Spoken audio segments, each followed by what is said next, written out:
The Alternative Dig Talk. Real issues, real talk.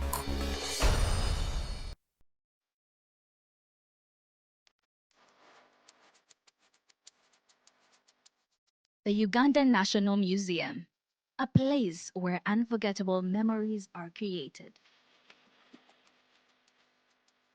Traditions are found and a connection to our Paul is reinforced. It is not only a testimony to the history of our nation, but also impacts knowledge of cultural and natural heritage to the present and future generations for their enjoyment. Through a variety of activities and exhibitions, we gather to discover our traditions and create new ones. The Uganda Museum is our country's cultural icon that makes it accessible for the next generations to come together as our story unfolds and represents the interplay of our country's past and present.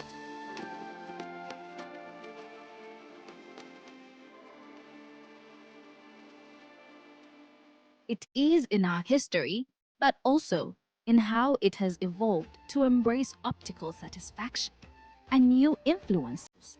Our identity as a country is not only a moment in time, but also a journey of where we have been, where we are, and where we are going. We invite you to experience the authentic heritage, rich history of Uganda. Welcome to the Uganda National Museum. This message is brought to you by Alternative Digitalk. Hey Teddy, have you noticed how little attention science and health issues get in the media? Totally, Edgar, yet science information is very important. Yeah, for sure. That's why the Health Journalists Network is here.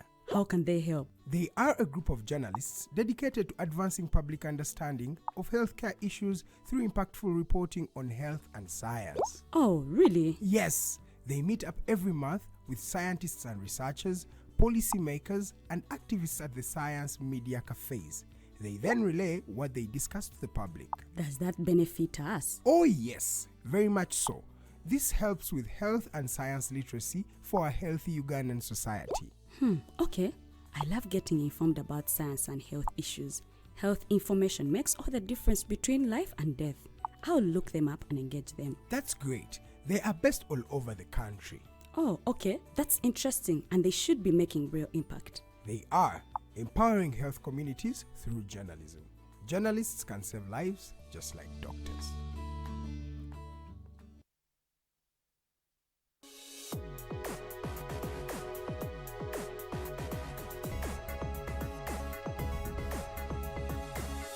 The Alternative Dig Talk.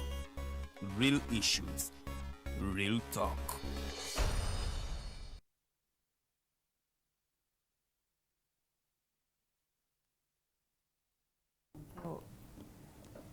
Kulikayo nnyo mukuumulamu oko program ekyali ya Mighty Drive. Nze omubeja luwedde Lilian era nga mu studios ntuddemu ne mukyala Hadijah Mwanje era nga ono ye Executive Director wa High Sound for Children. We tutandikidde nga tusigira ekifaananyi ku kitongole kino kikola ki biki ebituukiddwako n'olugendo lutambudde lutya era nga musawo yaffe n'eyokubiri njagala tugende butereevu mu mulamwa gwaffe ogw'olunaku olwaleero tutunulira online safety for children. Tutunulira nnyo abaana bano abali ku mikutu gye mugattabantu enkozesa yaagyo wezibuliro dda waye abaffe abazadde mu Uganda bategedde enkozesa y'emikutu gino gye mugattabantu ekosa etya abaana bakiganyulwamu batya ate no munnange nabiki bye twetaaga okuba nga tukola okutereeza embeera.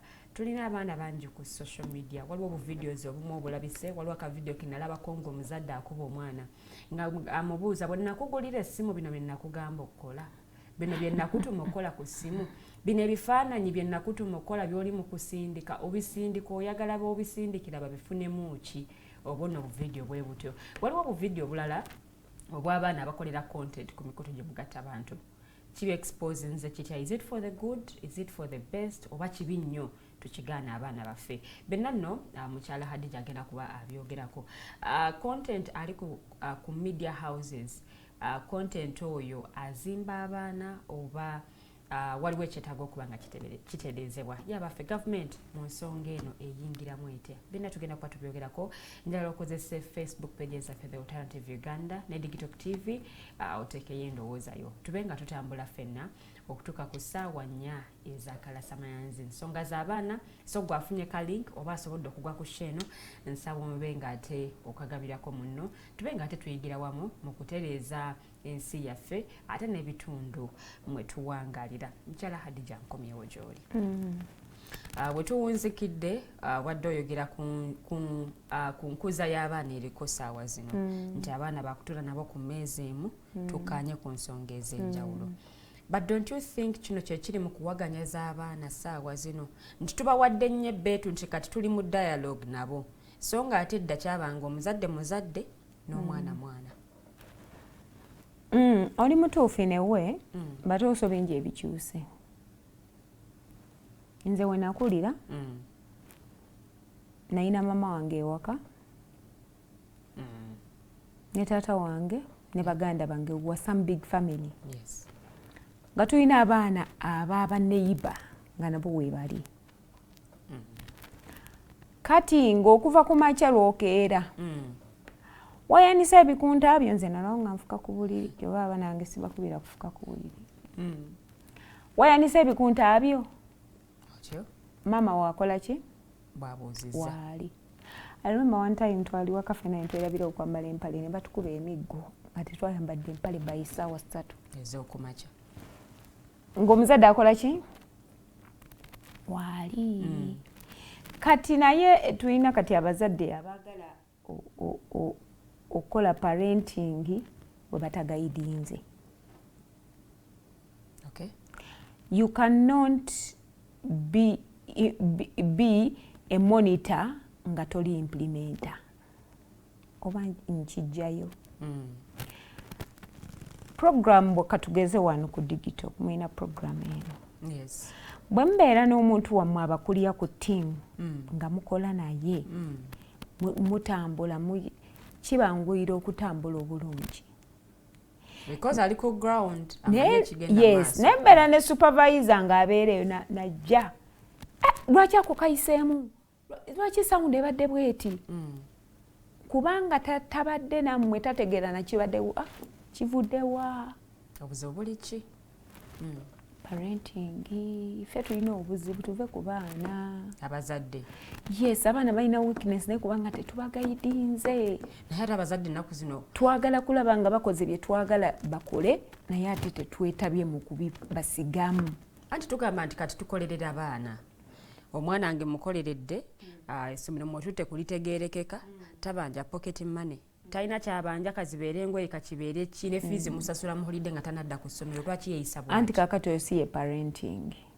parenting is not about paying fees it is about nurturing instilling values is parenting kati fe abazadde abamu eragame ogamba ate nze nkusasula fees oyagala nkole ki kikyobanja kikyotafuna kimala omusomesa gw'owa omwana n'omutwala mu boarding senior woman yakola ku by'omudoomu teacher yakola ku byaki bya class byakusoma byokka stream ya class entono ennyo balimu abaana 5 ana monitoringa ddi omwana wo abaana 5 abo nno be batono in a government school bamanyi n'okuwera 10 kyokka naye ayina lesson plan ye ayina biki ate ayina okubeera ng'asomesa ajja kutambula n'abagenda omwana amalirize abeere mu class babakeeza let's take 7 am n'addayo at 4 mu dormitory baddayo mu dormitory n'asanga metron mu doma erimu abaana bameka baaliko gwadde ku mwana wo omwana wa mubeere era wabeera n'empisa embi ng'amukola ati ng'agenda n'abatambula kati ate gwe ne bwadde ewaka tuli mu holidays tetuli mu holidays bw'oba n'omusindisa ebyalo tebikyaliyo kati n'ebyalo nze twakulyanga ewajjajja wange wali Jalamba essaawa zino ngenda ewajjajja wange Jalamba bansinga n'okubeera mu Gotteko okusinga nze sikyasobola kuweerezayo baana bange kubanga wali bwe wati Kaakati newaka w'omulese omulesewo na maid. Tukeera ku makya luli twali mu press conference tuli ne Commissioner Mondo wa Ministry of Gender. Nagamba we have internally displaced parents. Bafuluma ng'obudde tebunakya ne badda kiro ng'obudde bukoze ki bukutte. Nga bukutte nga n'omwana yakoyedda yeebase. Tamulabye nako. Yamulese yeebase. Ajja n'alingizaayoko katono nnyo n'abalaba nga beebase naye bw'aba alingizizaayo. Ate ku kubanga naye akomawo nga yabise. Ku Sunday nsiiba neebase kwa nange lwenfunako. Aha. Ate olina ne waaka mulimu kati emirimu gye tukola ng'odde ewaka n'odyayo laptop. N'oyongera okukola. Kati obuzibu bwe tulina mu ggwanga lino tulina parenting gap nnene. Tetulina ssomero lisomesa parenting. Okuleka abagattibwa ate nabo babakolako katini. Kubanga abagattibwa mu bufumbo for instance mu church bayina omusomo ogw'abafumbo. Kati era tubadde tu advocating nga twagabane mu kiteekeko ne session ya parenting naye nayo teyaliiko. Babasomesa kukwatagana. Teriyo ssomero lya parenting abantu bajja babiri ne bazaala omwana ne bayigira okwo. You learn on the job to parent.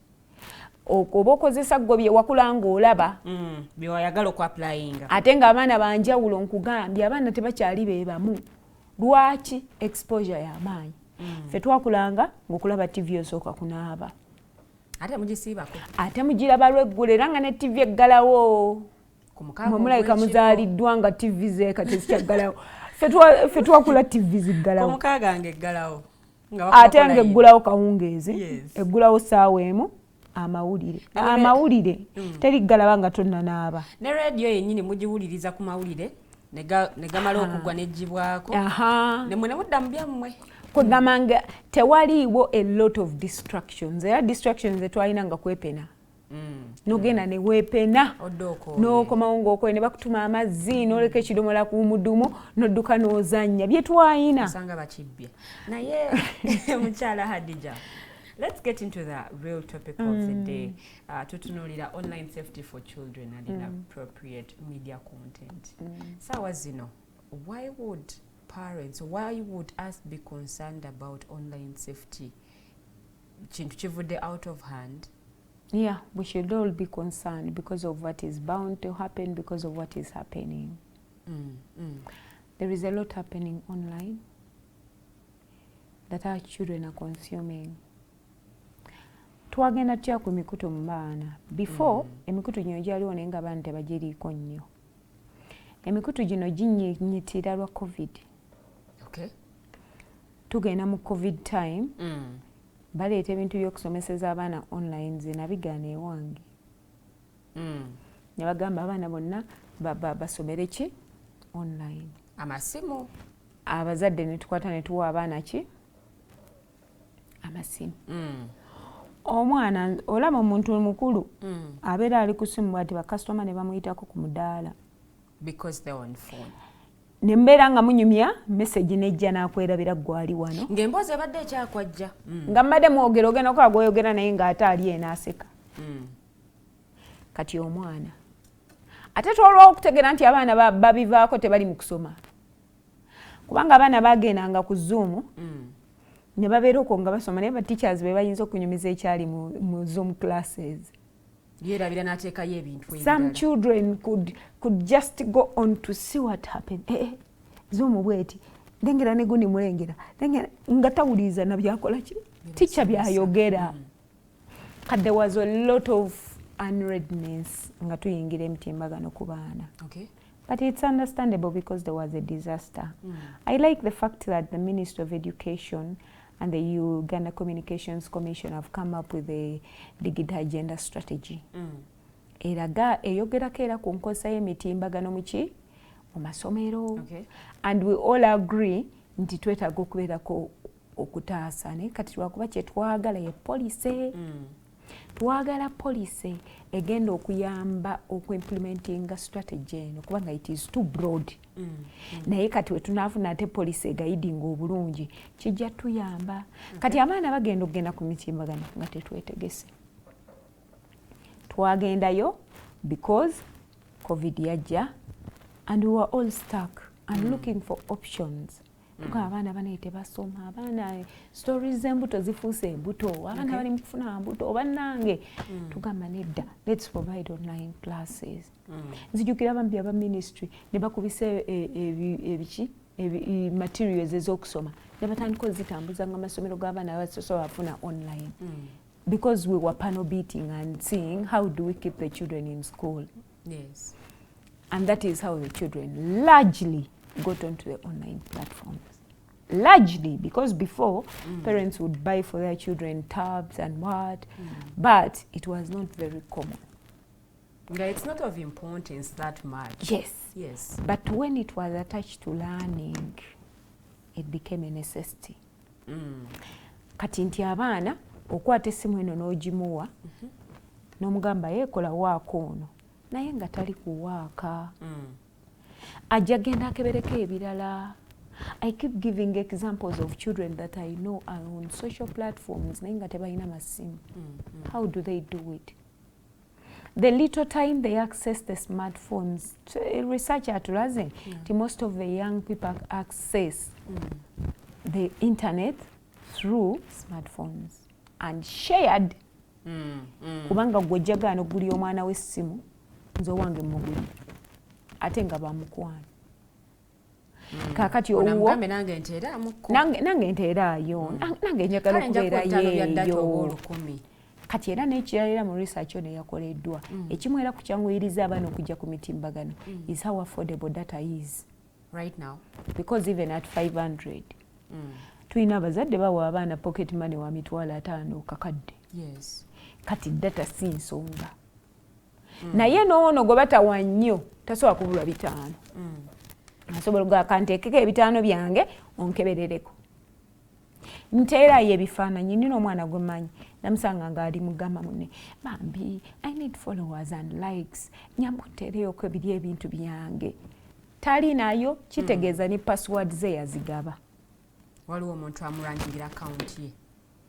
But a child omuntu oyo enkya bw'aba yagadde okugetinga back at this child aba tagenda kumutatana. Ate nga kati ffe twakula ng'omwekululo gw'okola teri ayinza kugunoonyereza. Lero tayinza kulaba nti nalinnya emiti gya ffene okujja nga nze nkigambye. Naye kati olinnya bwe bakwata vidiyo ne tugiteeka nayo. Bw'okwata bw'oyomba bw'ovuma abantu bw'okola biki tomanyi golooza oli mu kuwa attracting aba followers omanyi kati Uganda nze Uganda ennuma by there sometimes. That's why I don't go online sometimes because owulyanga omutima gukuluma. There is a lot of negative energy online. Yes. Kati n'abaana baffe ne babeera mu eyo embeera. Era wenyini we mbadde njagalira tugende ku biki bintu ki ebyo abaana bye bali mu kusanga online. Bisoomooza ki bye bali mu kusanga online oba oliawo abazadde bye batapayinzeeko attention. Ekisooka kyekyo negative energy. Abantu bamala ga throwing comments at people. Nze omu ku ba comment readers. I go there. I go there to read and see the kind of hearts that we have. N'olaba omuntu napostinga ekifaananyi kye mu byo yamugamba naye kakati akakagooyo kambadde nnyo tokaddamu. N'omwana we bw'anaakiraba ajja kuseka n'enkyakigambe munne. That is rude. It is not fair. Yes. N'amusangako oba ekintu namugamba kakati omwana omuntu ayinza okuteekayo ekifaananyi n'amugamba nyashiresi. Bano ne baseka nnyo. And people are beginning to make a big deal out of things that do not matter while putting down others. Kati tugenda okukuza abaana abatambula ne bino ebigambo nga ye alaba it is okay because it is the society that we have. Kwegamba online media neyina engeri gye tuteeka in one global village ne tulowooza nti that is the reality in life. And our children have been forced to live fake lives. We had a testimony at the camp from one of the children who walked with. Omwana ono yagenda ku mitimbagano first of all ng'ali mu S1. Kati ng'alaba banne bali ku online boogera biki ne yeerumya. She was 13. n'atandika okwenumya pocket money nga tamulya buli kasente kafuna n'agula essimu nga ne bazadde be tebamanyi. Imagine a 13 years old acquiring a phone. Because of the busy parents, you will not even know that your child has a phone. Kubanga ofuluma nga yagitadde gyagiteeka n'agijjayo kwegamba ng'akubala bulungi nnyo. Omwana n'ajoyininga online platforms ng'alina emyaka 10 n'atandika okulaba ekiri ku online ng'abantu bali bulungi.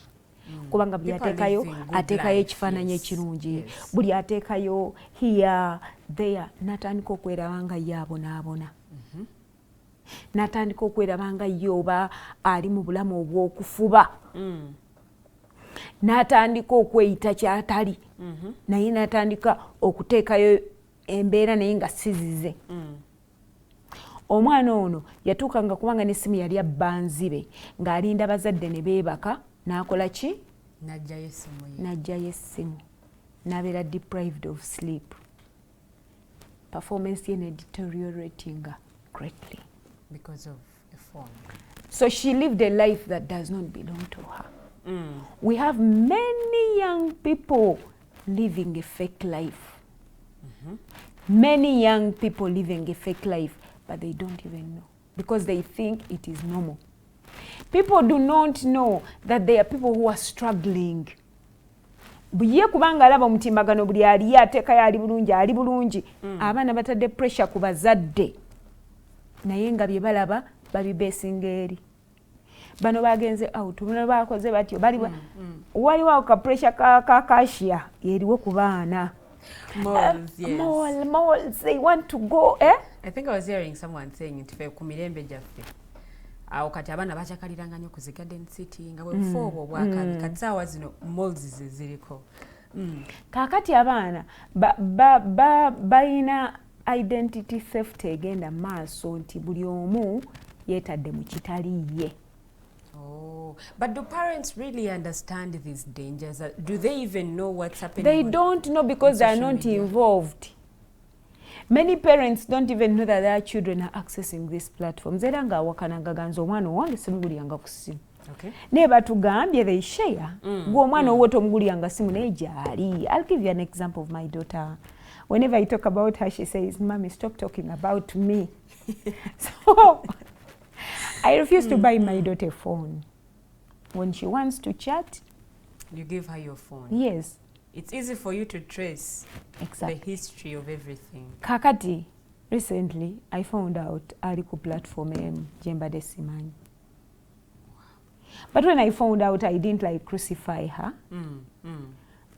Twabali tugenda mu kitimba ne ngamba ono kati ye candidate w'ekitimba ate ku kigendamu awulire kyakola kituufu oba si kituufu.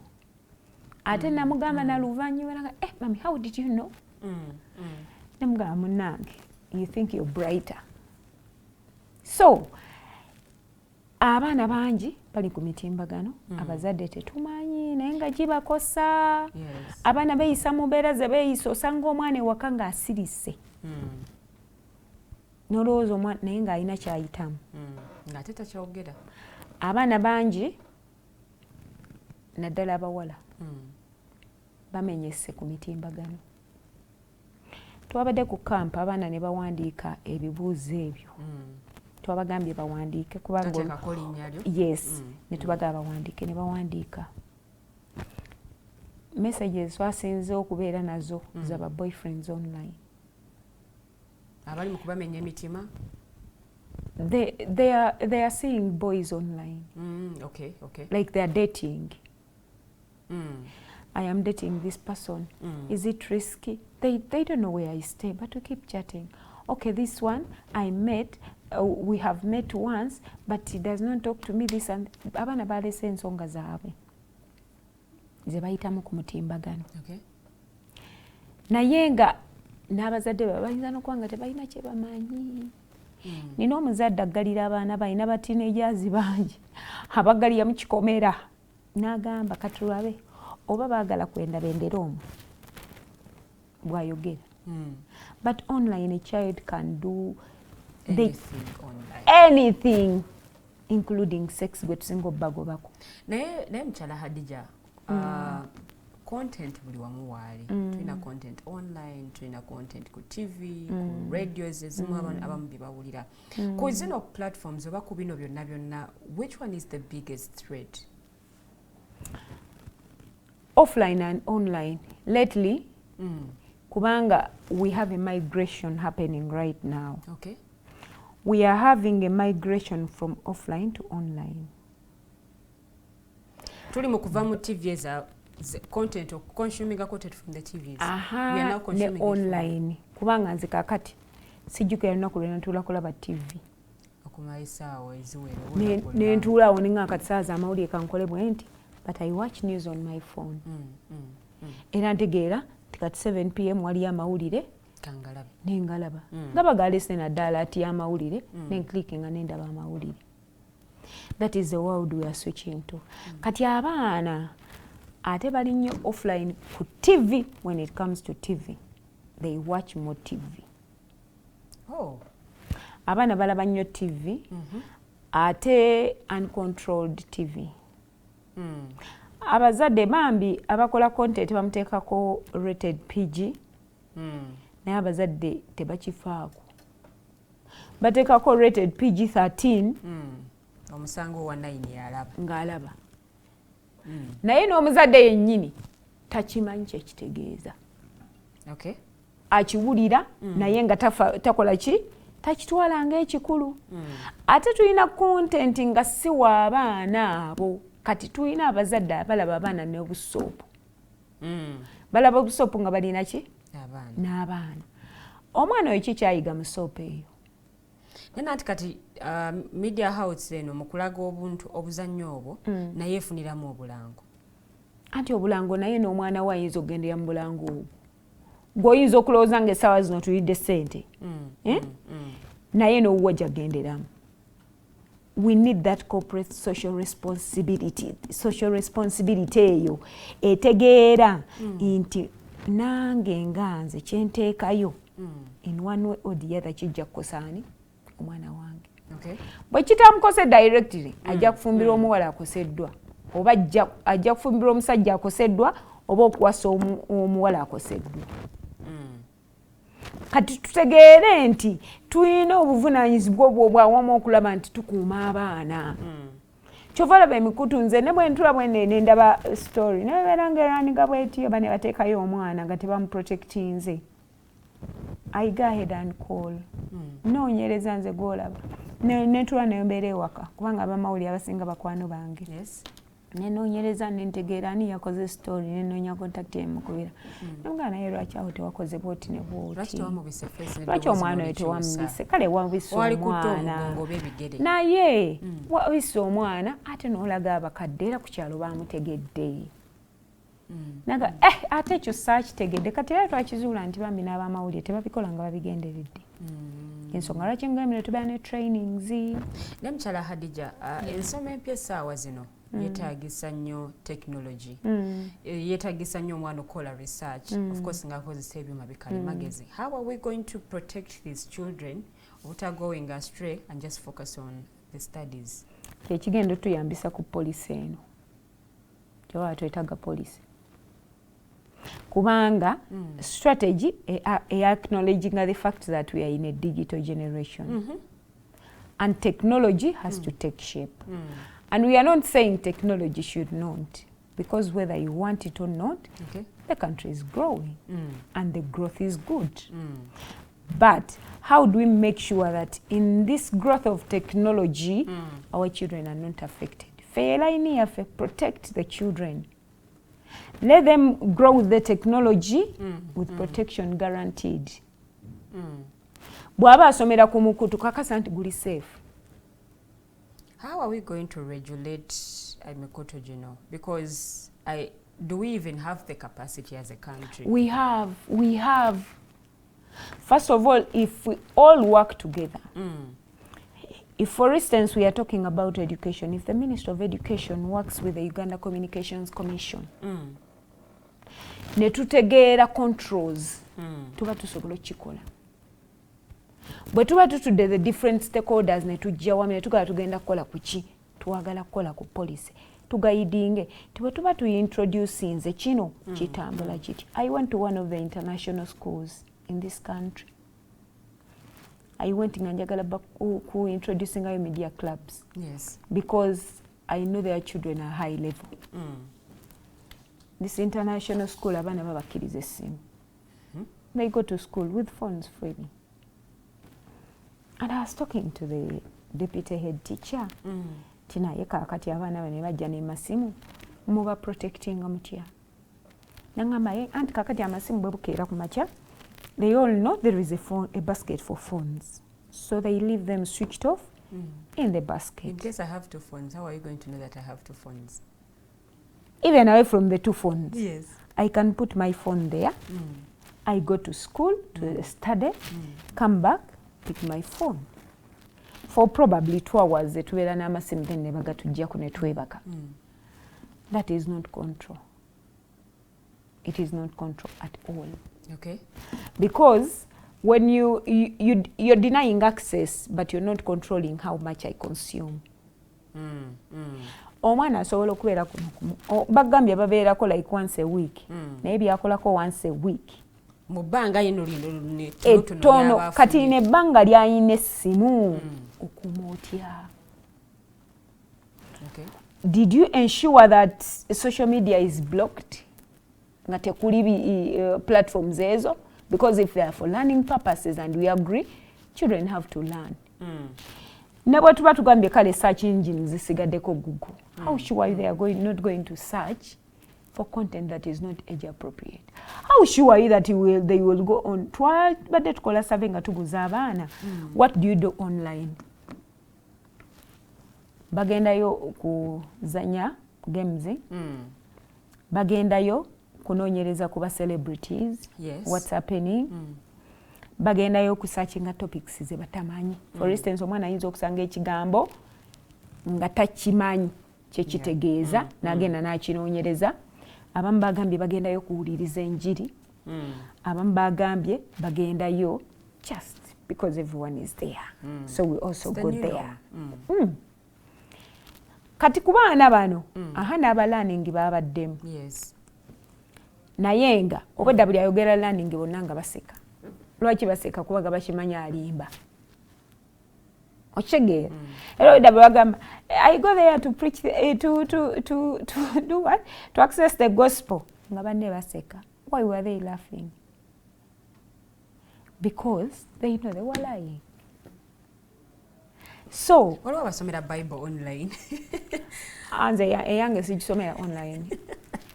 I just have an app that I open. Anytime, I don't need internet to do my Bible. So, what am I trying to show you? Is that children go online for different reasons. Yes, First of all, we have to know those reasons and know how to support accordingly. Fechovola atwagamba. As we do the advocacy around policy and frameworks, let us empower the children. Mwabo mukozeeko ne bannaddiini oba n'abakulembeze b'ennono mu kulaba nti mu protectinga nnyo abaana ku nkozesa y'emikutu gino gye mugatta bantu? Yeah, actually we twabadde Buganda.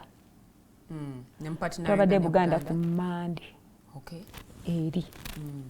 Twagenda mu Kingdom. We wrote and requested. Okay. And we are going to Busoga after that. And we shall keep moving. What do we want? This is a joint effort. Twagala omukulembeze ow'ennono bw'aba ayimiridde ayogereko. Kubanga is a respected voice, especially to the parents. Twagala ku kituuti omusumba bw'aba ayimiridde ayogereko. Tukoze n'abaki? Tukozeko ne bannaddiini. Actually, even on one platform we invited one of the ladies from Remnant Generation. Okay. Okwogera n'abaana. So that we do a 360 kind of engagement okutaasa abaana. Because ministry ejja kukola ogwayo. Naye omwana bw'aba avudde ku ssomero. Ministry teriiyo. Ewaka teriiyo. Omuzadde kola ogugwo. Omwana kale bw'aba agenze ku church. Nawe oba agenze mu Sunday school. Yes. Abeereko ne kyayiga. Bw'aba agenze ku muzikiti.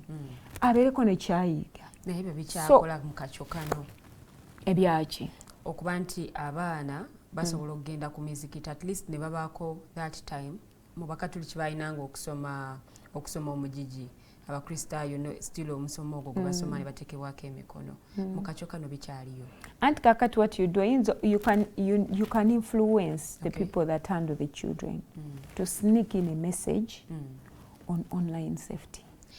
Let's now talk about the role of government mu nsonga eno. I want to believe as a country tulina amateeka oba oliawo protecting abaana online. Are they amateeka ago galuma?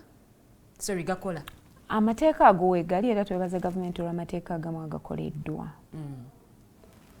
Naye ekimu ku byo is operationalizing and implementation has been a challenge.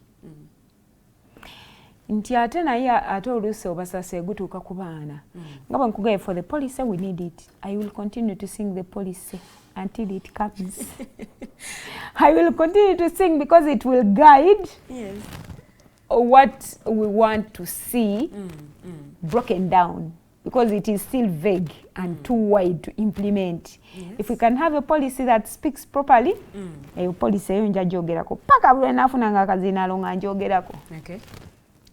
Naye we even need to do a lot of awareness around the laws.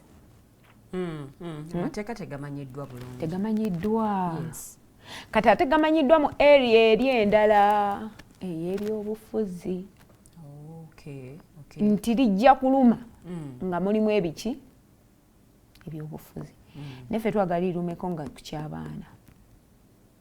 Twagala lirumeko. UCC efubye okwogerako. Is it doing enough? It's not doing enough, definitely. Regulating a content. Tenaba, but why? Because the laws are vague. You get? Kubanga kati waliwo etteeka erikwata yennyini ku nkosa y'emitimbagano. I was reading the law and it speaks to children. And it's just 4 sentences that speak to children accessing and protecting. But it does not break it down. How is it to be done? Yes, it mentions children, thank you. But now, how do we break it down? N'owo okusomera ategeere nti nkola bwe nti okuuma omwana, omuzadde ategeere nti ogwange gwe guno, munnaddiini ategeere nti ekino. Kati kyetwagalira policies ezi breaking it down, era tulina omulimu munene nnyo in terms of that. Kubanga amateeka agamwegali kati nga Data Protection and Privacy Act nayo weeri etuyambe weeri naye nga tumanyi weeri, but how is it supporting, how is it helping the children in terms of privacy? But how can policy makers balance these two, freedom of expression but also nga mu kukola ekyo nga n'abaana baba protecting one or the other? Anti kakati freedom of expression for children is controlled. They can express themselves, but they also need to be guided. As we encourage expression, mugaidinge, you can express yourself. Naye ate tovuma. Osobola okujjayo ensonga yo ng'oyogera ku kintu ate ffenna ne tukitegeera bulungi naye nga tovumye. Teweetaaga kuteeka wansi muntu mulala bw'oba olina ky'oyisaawo. Kati akitegeere nti nsobola okwogera naye ate nga sirinyiridde mulala. Okitegeera. So that balancing tugyetaaga okukispellinga out properly to the children. Abamu bagiyita rights and responsibility. What is my responsibility? Waliwo akatabo kano kendabye ka ministry of education yakakola. There are messages and they have something on responsible use of media. And they emphasize discipline as well. Well, I need to be disciplined in the way I use and consume media. We need a commitment from children saying this so that they know they have a right to use the media and consume, but they have to be disciplined in using it. So that tebakosa ate bantu balala along the way okulinnyirira rights ez'omulala. Kati bino bye twagala okwenfasizinga in the policies These are just minimum messages that we need to break down to tegeremu. No, okay, how do we even communicate to the children? Okay. How do we want them to communicate? Nabo nga kyabwe nga ate kivudde ku bo, because we encourage ebintu ebivudde best interest of the child nga mweziri ti interests z'omwana nazo ziri covered in this. N'omwana nakkiriza naye nedda bwe nkola kino si kituufu, bwe nkola kino kyekisaanidde, nga tuli wamu tujja kutuuka bwe tulaga. Okay, tulina eddakiika ntono nnyo okuba nga ate show yaffe tugiwunzika olunaku olwaleero naye ebyo byonna nga tubyogedde. The question is, are we looking at online in mu bibi ebigirimu oba n'ebirungi nabyo tubitadde on board? By the way, we emphasize it. You know, when we were doing a recap during the Chitimba day 2, Matuka recap here day 1, I took the children through a recap and I told them, so what did you learn yesterday? One hand, that the internet is a devil. No mulala. That the internet is bad. Nembagamba, no. You're not completing the sentence. And they kept scratching, okay. One said, if used bad. Internet is bad if used bad. It is good if it is used good. So kati nebakikwata. The internet is not a devil. There are people earning through the internet. Ngakola content we namuteeka era ne ku gundi we twali ku Kitimba twayigiriza abaana okukola content. Twandibadde tubayigiriza wajja ate nga tebalina muteekayo. But how do you create content responsibly? Okay. Kati, internet is not bad per se. Senga yalimbi mama twandisomye ddi. Naye twetaaga mamanye nti mbi bw'ogikozesa obubi. Nungi bw'ogikozesa obulungi ejja kuyamba okusoma, ejja kuyamba okutegeera ebigenda maaso, ejja kuimprovinga.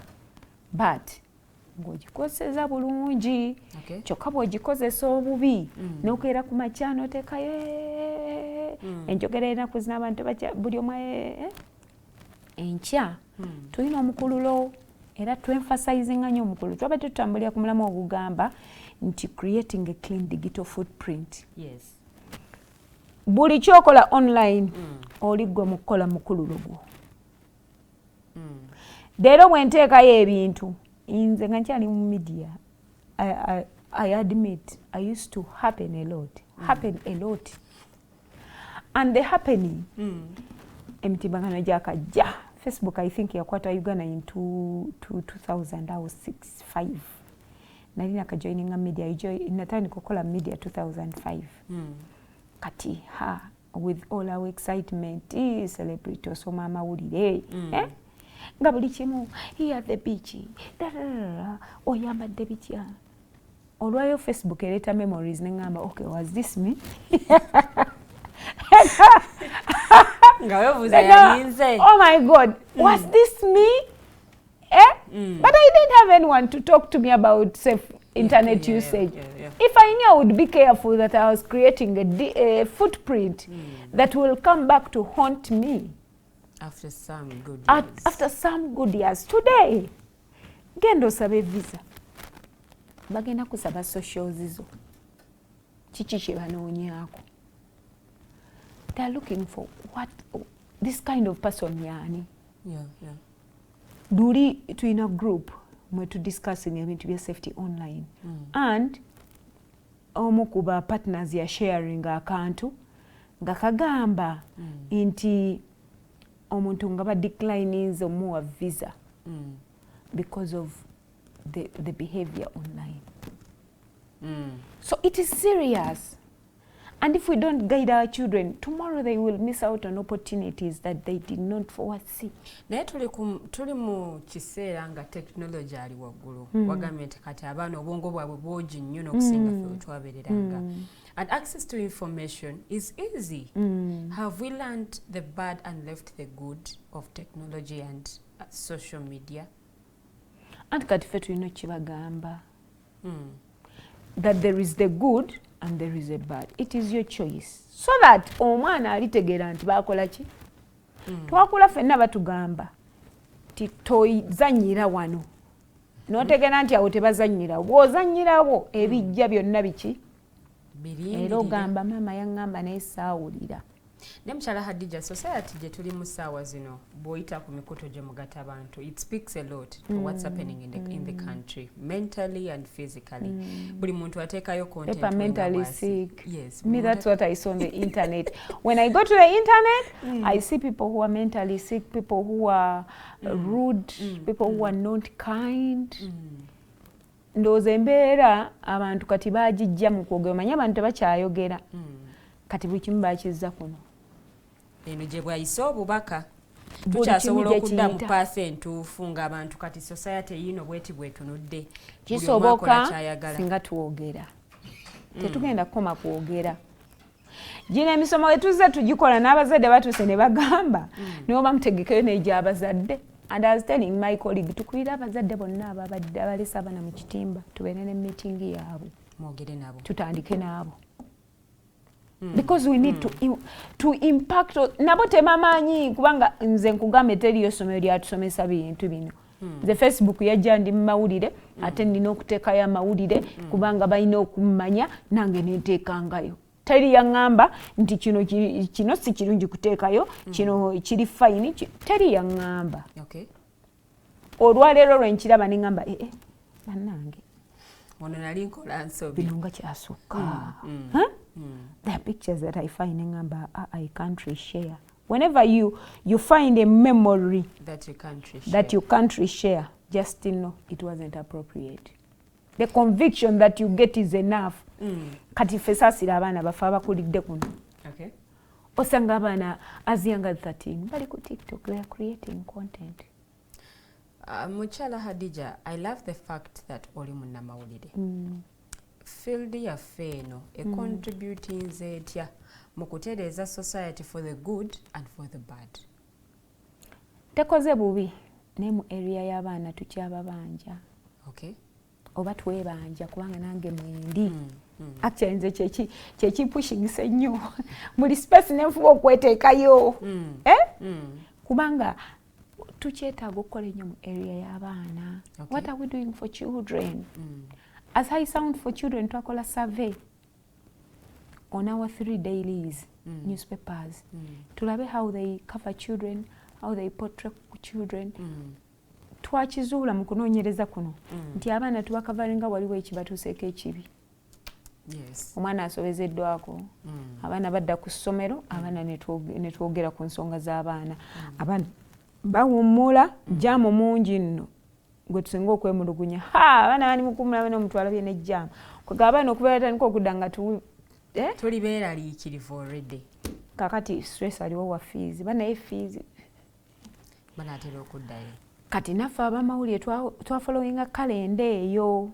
Nti abaana tubakolako ng'amasomero gaggulawo, ng'ebibuuzo bifulumye, nga baddayo. Ze kalenda essatu ze tusinga okukola ku baana. Ebisigadde bamusobezaako.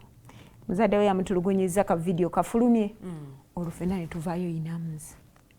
But if we could do mpola nga tukola ku bintu bingi nnyo ebiri mu area z'abaana. Tujja kukola awareness. Singa twongera okukola stories on online safety. Ne tukola stories ezo ne zibeerayo. Waliwo ajja ogiyita kagamba bulijjo kino kiriwo ekiti. Bulijjo kino nkikola bubi bwe. How do I even so nga media tubeebaza era naffe twebaza. Twebaza. I don't know. We thank ourselves. I don't know how to say it in Luganda. Twebaza kubanga gye twali si gye tuli. Today olabawo some big change. Naye ate bambagamba nti tuli mu kwolekera ate ekkubo lya kuggwerayo mu kiwonko. Nti content kati aliko olwa competition eriwo ssaawa zino. Waliwo content ali inappropriate. Twalinako ebbanga awo UCC bwe yavaayo neewera gossip shows.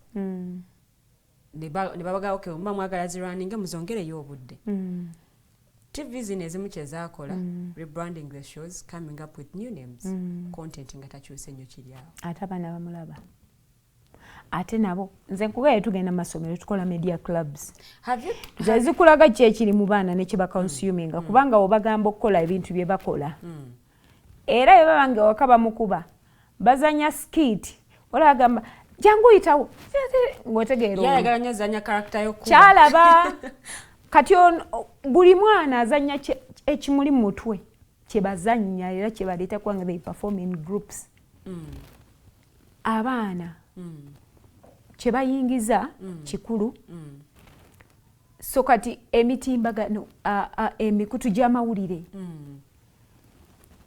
gikola kinene ate ffe tulina kugamba online ne online weeri nga bwe nagambye naye ne tv ekola kinene nnyo kubanga ate amaaso gano gayingiza nnyo okusinga amatu omwana asobola nyinza okulaba awo nga siwulya na bigambo n'endaba naye just bwakola ogenda okubanga n'omwana bwakola ki ennaku zino omanyi pooza abaana ze beekubisa bonna olukwata essimu olowooza babijjawo waliwo essomero gye bagenda ne batuyigiriza nti twekubisa bwekyo ekifaananyi olwaleero everywhere because that is the way of learning. Have you considered bringing all these stakeholders on board to open up and air out the issues, of course, ezikwata ku baana? That is our dream. And that is our dream. Okay. And I am happy that we already, for the doors where we've knocked, we've been welcomed. Nja kudda wano nkugambe nti ekirooto kyatuukiridde. At least we've done that engagement at individual level. Okay. But I am praying for a day that we shall have all stakeholders on board speaking with one language. That is now my goal. And it will happen. It will happen, but it calls for each of us buli omu gyali kibeere ekirooto kyo. Okay. Tukeere ku makya nga twogera child protection.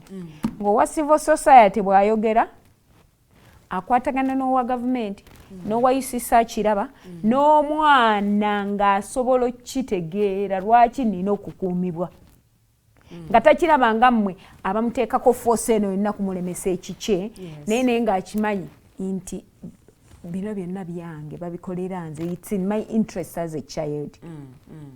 Kyekirooto kyaffe ffena ndowooza kyekirooto kya ministry kakasa nti kyekirooto ky'abapartners abasinga era kyetuzuukusa buli lunaku okukola so that we wake up one day nga all stakeholders are on board. Okay. Yes. Tulina dakiika ntono nnyo of course okubanga tuwunzika. We would love to hear from you what's the way forward, what needs to be done to the side of the children, to the side of the parents, obaolyawo government, civil society organizations ezirwanirira eddembe ly'abaana. What's the way forward? What do we need to do? Because tetugenda kujjawo mikutu gye mugatta bantu nkya gikula bukuzi actually kati tulina ne AI. Yeah, true. Yes. Kye tulina okukola buli stakeholder alina roles ze. Gavumenti etuyamba amateeka gabeere broken down nga tumanyi engeri yogakozesaamu but also popularizing these laws zibeere nga zikoze eki nga zimanyikiddwa. Kino yinza kikola ng'ekwataganye ne civil society. Nze kati olwaleero wenjogera n'aba ministry ne baŋŋamba kino ne kino nange kyentandika okwogera tuba twogeza olulimi ki? Olulimi lumu. Kati amateeka ago twongere agabulako poliisi tuzikole.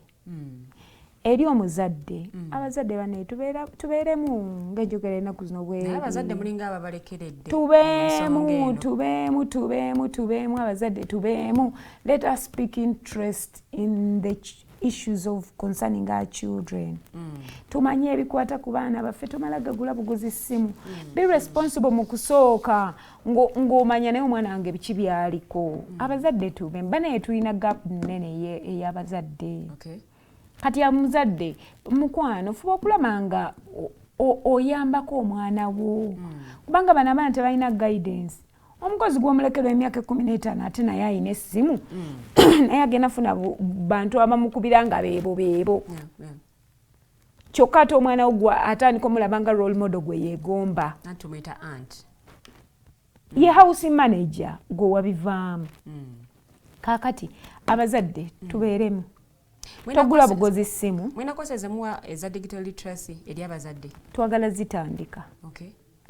Tubadde twakolako emu twagikola eyo mukono ne tukuŋŋanya abazadde mu masomero ge tukolamu emukono ne tubaleeta in one space bambi ne basanyuka nnyo ng'ebimu babadde tebabimanyi naye n'abazadde okubafuna lutalo gwekimanyi mina okutegeka meeting y'abazadde oyinza okukafiiramu buli omu ajja kugaa siriiwo onagaye tugikole nnya onagaye tugikole kawungeezi oli agambye nze kawungeezi lwe ŋŋenda okukola n'okubafuna lutalo. Era zino engagements tugenda zikola online. Osanga tunabafuna katutandikira awo.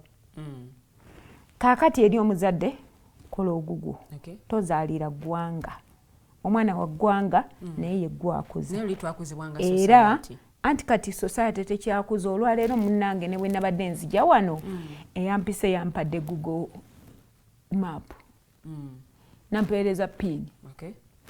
Inti sikyetaaga nakwogera na neighbor okulaga gyendaga ffe twatambulanga obuza sireeta nanyabo tunoonya muntu gundi kiriya wali oserengete bakyasobola okunoonya bwe batyo kubanga ne neighbor we yennyini akulira takumanyi akulaba bulabi yembeera gye tulimu kakati society kizibu nnyo okubeera ng'ekuzaaki abaana nga bwe yakikola luli kyokka twandyagadde nti bwe kiba kisoboka kiddewo neighbor manya teeka yadde oyina ekikomera ekirene ekiwanvu naye manyako neighbor we yaani abaana mubateeke ku socialize bategere ng'ey'okusocializingamu nze kugaye mutabani wange n'ekikomera naye agenda nasamba akapiira kasaawe k'ekyalo lwaki nalaba nga ye socialization point ye gy'ayinaku wotegerera omwana bw'afiirwa yeeyisa atya lwe bamukubye omupiira nadde waka ng'akaaba manya tanna acceptinga defeat bw'ajja okutegeera nti ne competition they are losers and winners ekyakule ng'akimanyi tugenda kuza abaana nga bamanya they are supposed to win tulaba abaana beetuga kyovola ennaku zino omwana yeetuga kwanga nti bamuwadde miliyoni 2 eza pocket money ye environment gyakulidde mutakimanyi nti waliwo ne gwebasindika ku ssomero nga talina yadde omutwalo because they don't socialize obulamu bwalina bwe bw'ennyumba mwe bamuteeka mwakuli alowooza ensi yonna bwekyo si bweri kyovola abaana bafunye emirimu n'abamala okusoma n'afuna omulimu bamu $5,000 nabba ssente z'ekitongole lwaki $5,000 gaali pocket money kati gwe omuguwanga musaala asula mu apartment yakakadde because they are not socializing so tukikole ekyo abaana bonna abali eyo abawuliriza do the right thing at the right time bwebeera budde bwa ssimu kolako kyolina okukolako twabadde ne Patricia Osman najja nayogera n'abaana yabagambye your job is to read and mine is to look for money unless you want us to swap musome and I read kubanga lwaki ebiseera bingi batugamba nga ebintu nti ekyo tokikola ng'owulyanga abakufiirako obufiizi naye leero obeera n'obudde n'obukikola n'okyongezayo nga tolina budde bwakyo abaana baffe bategeere ti buli kimu kirina budde bwakyo era mu budde bwakyo kibeera kirungi bwe nagenda ku simu eno nga tiseetaaga jibba nja kukolako byenjagala byonna naye bwe nabba eyammami ogenda ku kyenjagala consequences mweziri ate nyinza n'okufiirwa nze future yange so abaana twegendeeze bye tulaba ku mikutu si buli kimu ekiri ku mukutu nti kikyo nga bwe tebagamba nti offline oyo omwana abo abaana abo tozannya nabo balina empisa embi ne online bwe kiri si buli omuntu associatinga naye tuyige tetugaba passwords zaffe tetupostinga bitukwatako ffe ng'abaana tewekubya bifaananyi muntu musajja najja n'akulima n'akugamba nze ŋŋenda kukulaga ebyange n'akuweereza ebifaananyi ebifo eby'omuntu ali obwereere gwe n'omuweereza ebibyo ebiri original enkya n'agamba gamba muzadde wampe kuwe $2,000,000 bw'atazikuwa ŋŋenda bisharinga nobeera ku bunkenke abaana ne bayita mu bizibu bye tutamanya abaana ne babeera stressed abaana ne beetuga ne bakola bitya olw'emikutu beera responsible child akozesa omukutu for good reasons. Thank you so much mukyala Hadijah. Akataleke kenjagala okubuuza these sessions does one have to pay any money okufuna sessions zino? Yeah, they pay right now but our dream is to make them free. Okay. Offices zamwe ziriwa? Offices zaffe ziri Wandegeya, just opposite KFC on that flat up wetuli. Okay. Yes. So mwina social media platforms? Yeah. Okay. Social media, you first of all, our website is www.hscuganda.org. Our Twitter is HSC Media UG. Okay. Our Facebook is HSC Uganda. TikTok is HSC Uganda. Yeah, so we are on those platforms. Okay. Thank you so much, Muchala Hadijah. Kansubire gwe omwana olina kyoyizeemu, omuzadde olina kyoyizeemu. Bino byonna tubireeta okulaba nti tushapinga society ate ennungi mwe tuwangaalira nga ffenna tutuukiriza obuvunaanyizibwa bwaffe. Omuzadde, omwana, essomero gy'asomera, weewaawo ne gavumenti yonna okutwaliza awamu. Ndowooza ffenna bwe tukola omulimu gwaffe tusobola okubeera mu ggwanga nga buli mwana alyeyagaliramu ate nga akulaakulana nga n'obwongo bwe bweyongerako ate for the betterment of the country. Nze Omumbejja lyabwe Lilian, I would love to thank everyone who has been watching. Mwebale nnyo, mwebalire ddala. Olunaku olwaleero ndowooza olabyewo ekyenjawulo mu updates zaffe nga mukulu Mukosa ayongera okusiigira ekifaananyi ku bwa gye twatandikira ne wa we tuli mu kadde kano. Tukyayongera okubaweereza naye mu myaka gino gye tutuuseeko etaano. We would love to hear from you. Gwe kiki ekyo kyolaba nti kikutteko mu content gwe tubawa ne shows ze tukola ate tusobole okuba nga ffenna tutambulira wamu. Njagala okubaagaliza olunaku olulungi, tusinkane omulundi ogujja. Mweraba.